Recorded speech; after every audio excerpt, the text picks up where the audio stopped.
Je voudrais dire d'abord pour commencer que c'est un grand jour pour la ville d'Ouvira. C'est un grand jour pour nous tous parce que la ville d'Ouvira va revêtir une nouvelle robe. Elle va revêtir sa plus belle robe. Cette ville qui compte pratiquement, je crois, 500 000 habitants au minimum, pendant longtemps, cette population s'est lamentée et ses cris ont été entendus. Aujourd'hui, nous sommes là, avec le gouverneur, avec le directeur général de l'Office de voirie et de drainage. Nous sommes accompagnés par le directeur général du Fonds national d'entretien routier. Nous sommes accompagnés par l'Office des routes. Nous sommes accompagnés par l'entreprise qui va exécuter les travaux.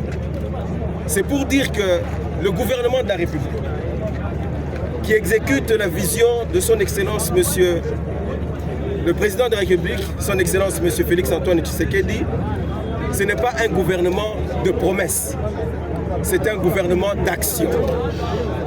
Nous sommes venus ici il y a presque 72 heures. Et à cette occasion, nous avons promis qu'avant notre départ, nous allons lancer les travaux de la voirie d'Ouvira.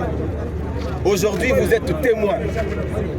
De vos propres yeux, vous voyez que nous tenons parole.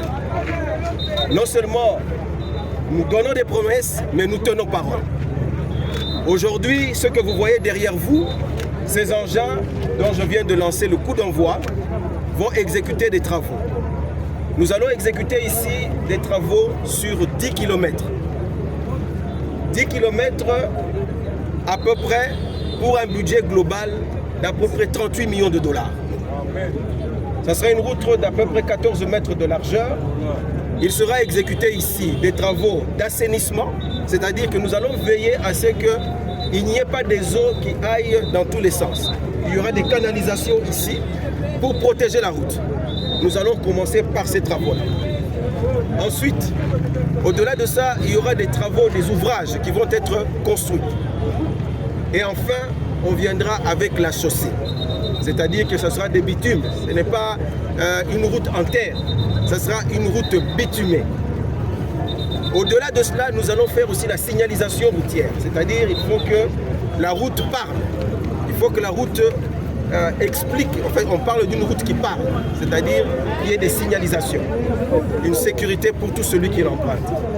Donc mes chers frères, mes chers compatriotes, faites confiance au gouvernement de la République, faites confiance au chef de l'État, parce que vous avez affaire à des gens qui donnent, qui respectent leurs paroles, qui respectent leur engagement.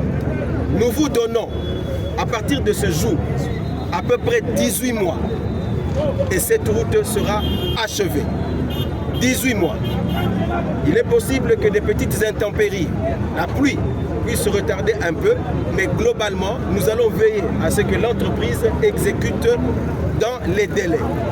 Non seulement dans les délais, mais avec la qualité requise. Nous ne sommes pas en train de construire pour que demain, il y ait des trous qui apparaissent sur la route. C'est l'occasion pour moi d'attirer l'attention à nous tous. Cette route, c'est nous qui en sommes les bénéficiaires. Lorsqu'il y a des manifestations, ce qui est accepté par notre Constitution, mais que vous voyez des gens amener des pneus pour les brûler sur la route, sur la chaussée, mes chers frères, ne l'acceptez pas. Parce que si on brûle des pneus sur cette chaussée, eh bien vous allez abîmer cette chaussée. Et qui en seront les perdants, qui en seront les victimes, c'est encore nous, la population. Donc mes chers frères d'Ouvira, ce que nous voulons vous donner comme message, c'était un message d'abord d'espoir, un message de satisfaction et un sujet de fierté pour tous les ressortissants d'Ouvira que vous êtes et que nous sommes. Et je voudrais pour cela remercier très sincèrement le président de la République, le chef de l'État, son Excellence, Monsieur le Félix-Antoine Tshisekedi, pour avoir répondu, pour s'être souvenu de cette population.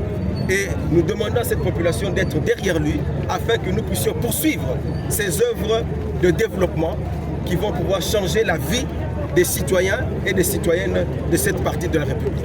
Je vous remercie.